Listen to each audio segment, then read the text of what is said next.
Every story hides a secret. Welcome to Silent Revenge Stories. There's a quiet cruelty in the laughter of someone you love when it's at your expense.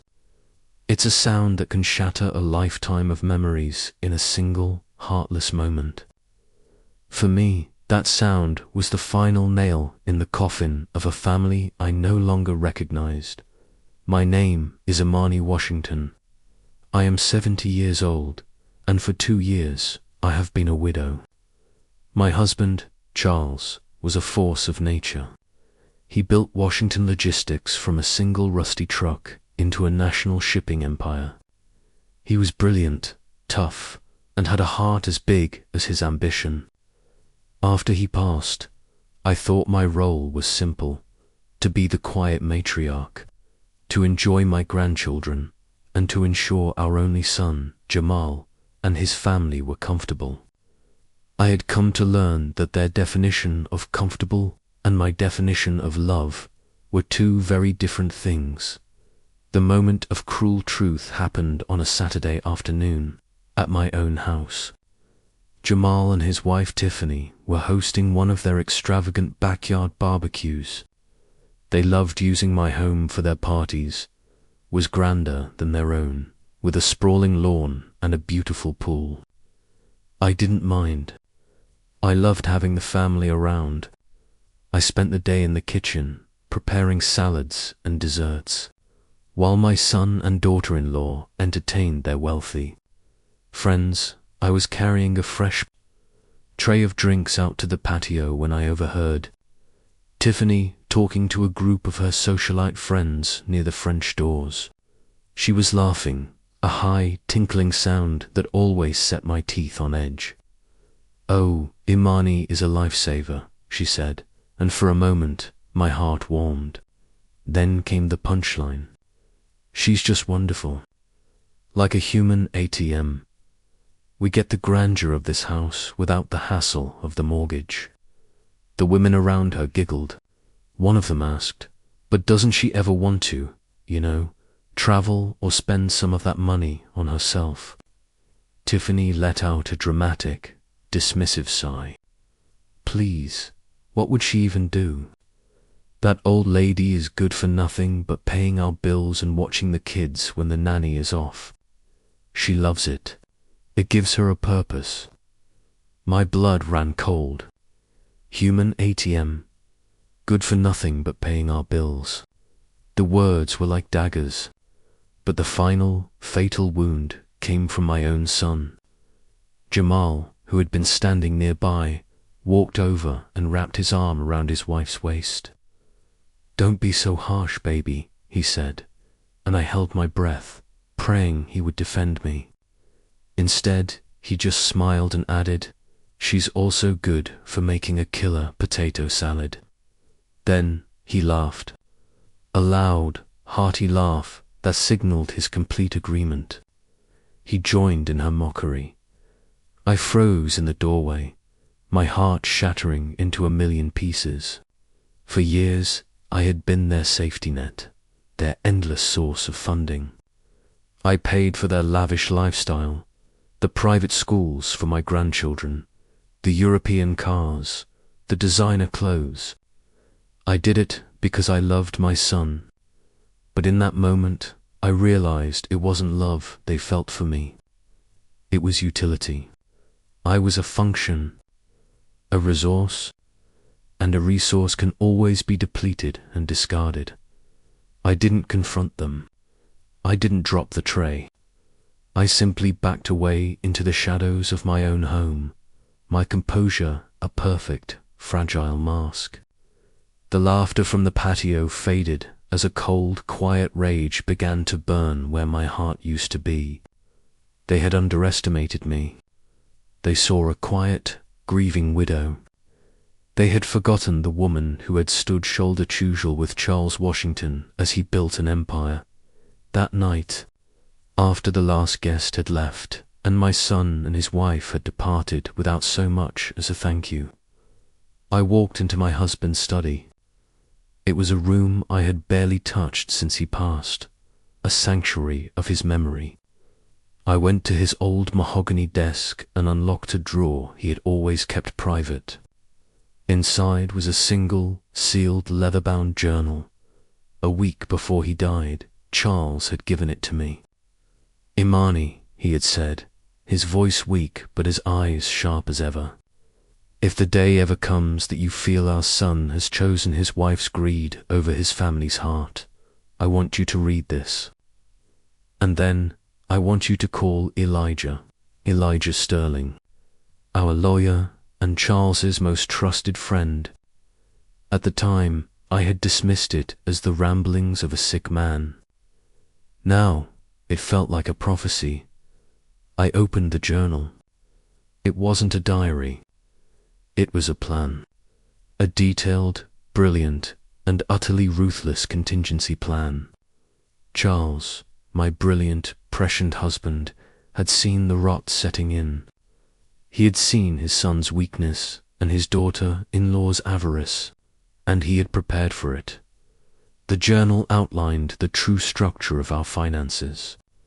The company, the properties, the vast investment portfolio was all held within an ironclad family trust. I was not just the beneficiary. I was the sole, secret trustee with absolute and total control. Jamal's role as president of the company was a title, a performance. The immense salary he received was a discretionary allowance, controlled by me. The corporate credit cards they used so freely were all linked to accounts that I, and only I, could access. They were living in a gilded cage, and they had no idea I held the only key. The plan had a name. Charles, in his typical dramatic flair, had called it the Stewardship Protocol. It stated that as long as his family was treated with love and respect, the wealth would flow.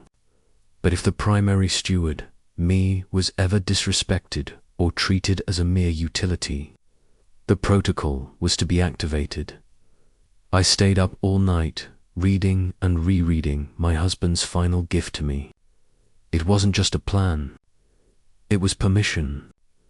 Permission to stop being the gentle, accommodating mother and become the queen he had always seen in me. The next morning, my resolve was like steel. I made one phone call. "Elijah," I said when he answered. "It's Imani." "Imani," he replied, his voice warm but immediately serious. "Don't tell me. The stewards have failed the test, Elijah," I said, using the code phrase Charles had written in his journal. "Activate the protocol." All of it. There was a pause on the other end of the line, and then a grim sigh of understanding. "Consider it done, Imani. Charles would be proud of you." I hung up, and I waited. The rest of the day was quiet. I knew the first tremors of their collapsing world would be small. A declined card, a failed transaction, but I knew my son. I knew his wife. Their lives were so precariously built on a foundation of my money that the slightest crack would bring the whole thing crashing down. The call came the next afternoon, just as I was peacefully tending to my roses. It was Jamal. His voice was not the confident, dismissive tone from the party. It was high-pitched, laced with a panic I had never heard before. "Mum, something's wrong," he said, his words tumbling out. "We took some clients out for lunch, some really important investors, and all the cards were blocked. The corporate Amex, Tiffany's cards, even my personal one. We couldn't pay for lunch. We were humiliated. People are laughing at us. What's going on? You have to call the bank." I let a moment of perfect, calculated silence hang in the air. Then I replied, my voice a mask of sweet, grandmotherly concern. "Oh dear, that sounds terribly embarrassing. Blocked, you say? All of them? Well, I'm sure it's just a technical glitch. Have you tried turning them off and on again?" "Mum, this isn't a joke. Jamal's voice was tight with a panic that was quickly curdling into anger. I could hear Tiffany screaming in the background, a string of furious, unintelligible words. The investors are looking at us like we're peasants. You have to fix this. Fix it, Jamal. I asked, my voice as calm as the still afternoon air. I'm not the one who spent $10,000 on a lunch you couldn't afford. It sounds to me like the problem isn't with the cards, but with your spending. Perhaps your credit line has reached its natural limit. I have to go now, dear. The roses need pruning. I hung up the phone, my hand perfectly steady. The first tremor had hit their gilded world, and it was just the beginning. The chaos escalated with a speed that was almost comical. The next afternoon, Tiffany was at her favorite spa, complaining to a friend about the temporary banking issue. When she walked out to find her pristine white Range Rover being hooked up to a tow truck, the car, leased under the Washington Logistics corporate account, was being repossessed. Her shrieks of outrage echoed through the valet area, a public humiliation that was captured on a dozen smartphone cameras. That evening, they received an email from the board of their gated community. Their access fobs had been deactivated due to non-payment of their homeowners association dues, which were also automatically paid by a Nafrozen corporate account. They were effectively prisoners in a mansion they no longer truly owned. Desperate and furious, they drove their one remaining car, a modest sedan Tiffany considered a fate worse than death, to Elijah Sterling's office.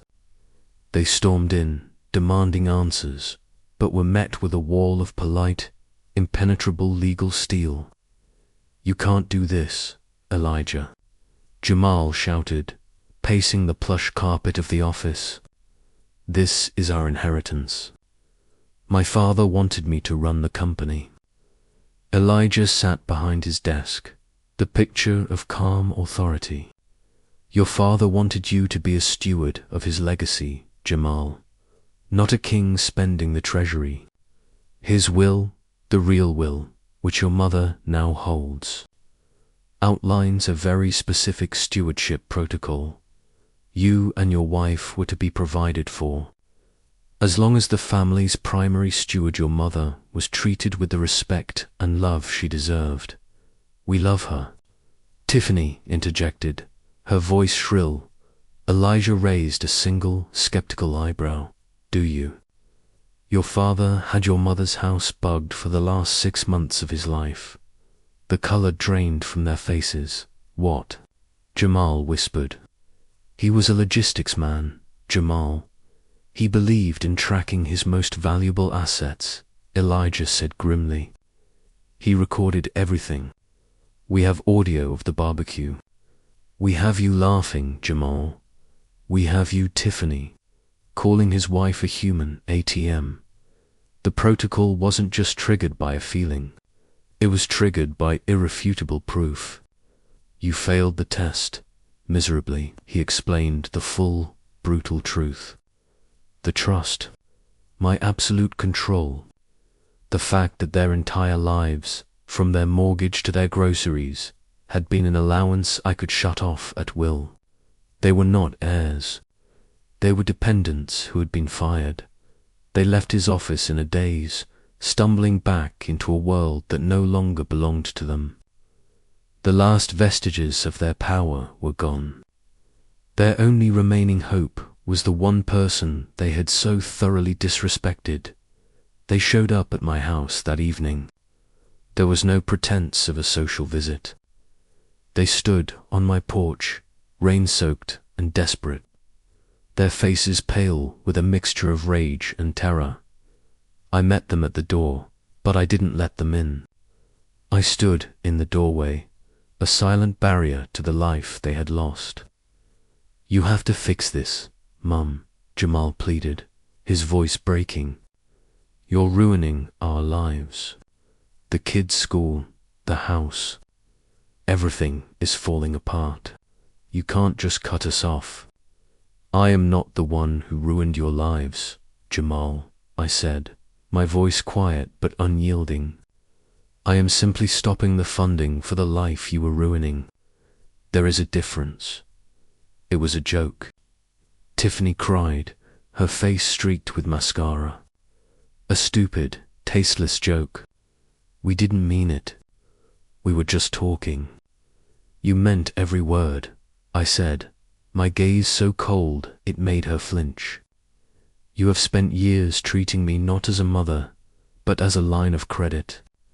You have shown nothing but contempt for me and for the legacy my husband and I built. We'll pay it back. Jamal promised desperately. Whatever we spent, we'll pay it back. Just turn the accounts back on. This was the moment. The moment to show them this wasn't just about their recent disrespect. It was about a pattern of behavior my husband had seen and documented long ago. Pay it back? I asked, a small, humorless smile touching my lips. That will be quite difficult, especially when you add the kickbacks from the Azure Coast project to the total. Jamal froze. His eyes widened in pure, unadulterated terror. The Azure Coast project was a failed real estate deal from 3 years ago. A venture he had pushed for that had mysteriously gone over budget by nearly $500,000. He had told us the developer had gone bankrupt. It was a lie. Charles knew about it, you know, I said, my voice a soft, deadly whisper. He wrote about it in his journal. This journal, I held up the leather-bound book. He documented the offshore account you used to hide the money you skimmed from the construction budget. He knew you and that developer were partners in fraud. He just never had the heart to confront you. Jamal looked like he was going to collapse. Tiffany stared at him, her expression shifting from desperation to dawning horror as she realized her husband was not just an entitled fool, but a common thief. He knew, I continued, and now I know. I have the account numbers. I have the transaction records. I have the proof. The dynamic had shifted. This was no longer a family squabble over an allowance. This was a criminal matter. The word prison hung unspoken in the damp night air, a terrifying spectre. You thought this was about a joke at a barbecue, I said, my voice hardening. You are mistaken. This is about accountability. This is about a lifetime of taking and a final, painful lesson in consequences. I laid out my ultimatum, my voice leaving no room for negotiation. You think you've hit rock bottom. You are nowhere near it. Your house will be foreclosed on. Your credit will be ruined. You will have to sell every last designer bauble to survive, and you will do it on your own. But the kids? Alicia cried, her last, pathetic bargaining chip. The children will be taken care of, I said, cutting her off.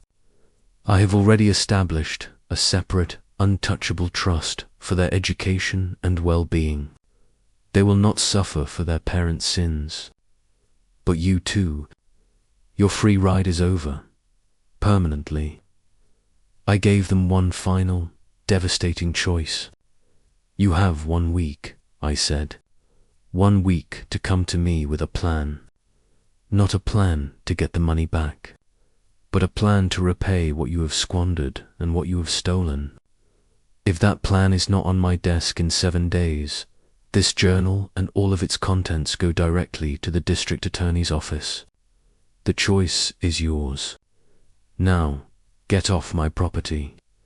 I closed the door on their stunned, terrified faces, the solid click of the lock echoing the end of their world. I leaned against the door, my heart pounding, not with anger, but with a strange, sorrowful sense of power. The game my husband had designed was almost over. The final move was now theirs to make. The week I gave them was the longest of their lives. For me, it was a period of quiet, somber reflection. I wasn't waiting in triumph. I was waiting in mourning for the son I had raised and the man he had failed to become. The question was whether any part of that boy was left to salvage. They spent those 7 days in a frantic, desperate scramble. Their world had been reduced to the 4 walls of a house they were about to be evicted from. I received a brief, professional update from Elijah. Tiffany had been trying to sell her jewelry and designer clothes, only to find they were worth a fraction of what she'd paid. Jamal had been making calls, not to investors, but to temp agencies, and was discovering that a man with his reputation and lack of real skills was essentially unemployable. They were tasting the bitter reality of a life without my name and my money propping them up. On the 7th day, exactly 1 hour before the deadline, my doorbell rang. It was Jamal, alone. He looked like a different man. The expensive suit was gone, replaced by simple jeans and a worn-out polo shirt.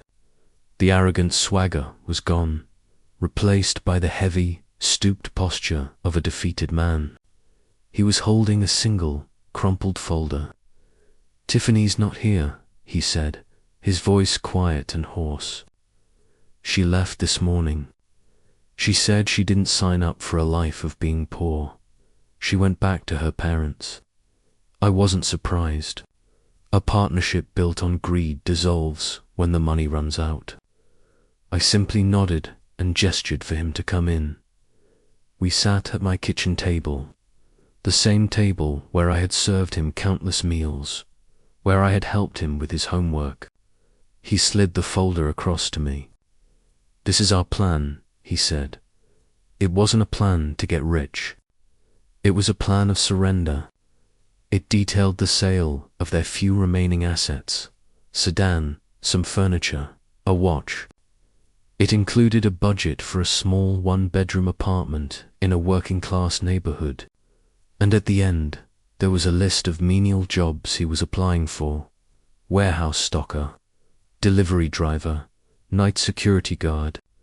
The last page was a handwritten repayment schedule, a pathetic but sincere attempt to start paying back the $500,000 he had stolen from the Azure Coast project. It would have taken him 100 years. "It's not enough, I know," he whispered, staring at his hands on the table. "But it's a start. It's all I have." I looked at my son, truly looked at him, and for the first time in years, I saw a flicker of the man his father had wanted him to be. The arrogance was gone. The entitlement was gone. All that was left was a broken man trying to find a single, solid piece of ground to stand on. "You're right," I said softly. "It's not enough, but it's honest, and that's a start." I pushed the folder back to him. "This plan is unacceptable." His face fell. The last glimmer of hope in his eyes died. "I understand," he said, preparing to stand up, to walk out and face the full wrath of the law. "It's unacceptable," I repeated, "because you won't be working as a security guard. Your father did not build an empire for his only son to waste away in a uniform. He built it for you to lead. But leadership is earned, not given." He looked at me, confused. "You will not be working for someone else," I said, my voice firm and clear. "You will be working for me. Tomorrow morning, 6 a.m., you will report to the Washington Logistics Central Loading Dock. Your position is assistant foreman. Your salary will be modest, but fair. You will learn this business from the ground up, the way your father did. You will sweat, you will ache, and you will learn the name of every driver, every mechanic, and every dispatcher. You will earn their respect, and maybe, one day, you will earn back your own." Tears streamed down his face, but this time They were not tears of self-pity. They were tears of a man who had been offered a second chance he knew he didn't deserve. As for the money you stole, I continued, you will repay every single cent. A portion of your salary will be garnished every month until the debt is cleared. It will take you years, and you will feel it every single day. He simply nodded, unable to speak. This is not forgiveness, Jamal, I said, my voice softening just a fraction. This is a probation. Your father's test is over. Mine has just begun. Don't make me regret this. That was a year ago. As I speak to you now, I am back in my husband's study, but it is now my office. I have taken my rightful place as the chairwoman of Washington Logistics. The company is leaner, stronger, and more focused than ever. Jamal is still on the loading dock. He is there every morning before the sun comes up. He's learned the rhythms of the trucks, the complexities of the routes, the quiet dignity of hard labor. The men who once resented him now follow his lead, not because of his name, but because he has earned their trust. He is no longer the entitled prince. He is a man being forged in the fires of consequence. He lives in that small apartment. He pays his bills, and every month a significant portion of his salary is transferred back into the company accounts. He is repaying his debt, not just financially, but morally. Last week, on the anniversary of his father's death, I made an announcement. I have established the Charles Washington Legacy Foundation.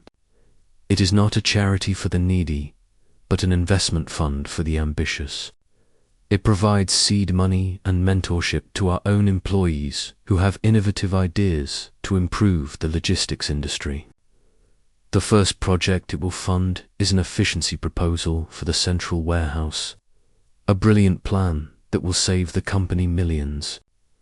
The author of that plan was my son. He didn't ask for a promotion. He just saw a problem and worked to solve it. He is finally thinking like a Washington. The path to forgiveness is long, and we are still walking it. But for the first time in years, I have hope. The laughter that once broke my heart has been replaced by the quiet hum of hard work and the slow, steady rebuilding of a life. They thought I was good for nothing but paying their bills. But they forgot that I was the one who taught my husband how to read a balance sheet. I was the one who balanced the books in the beginning. And in the end, I was the one who balanced the scales of justice. Did you like my story? I'd love to know what you think and which city you're listening from. Please let me know in the comments. If you want to support my work so I can keep bringing you more stories like this, you can send a super thanks. Your support means the world to me. On the screen now are 2 more stories I think you'll love. Don't forget to like and subscribe to the channel for more. Until next time.